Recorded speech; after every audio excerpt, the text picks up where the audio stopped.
في قرية في الصعيد بيقولوا إن أم الصبيان بتظهر للأطفال اللي بيحلموا بطفل بيعيط لوحده.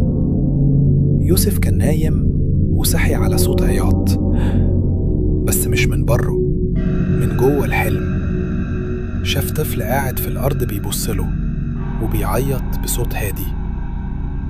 كل ما يقرب منه الطفل يبعد، بس عينه ما بتتحركش. صحى مفزوع، لقى نفس الطفل واقف عند باب الأوضة مبتسم. كل حاجة في البيت كانت ساكتة، حتى الساعة وقفت.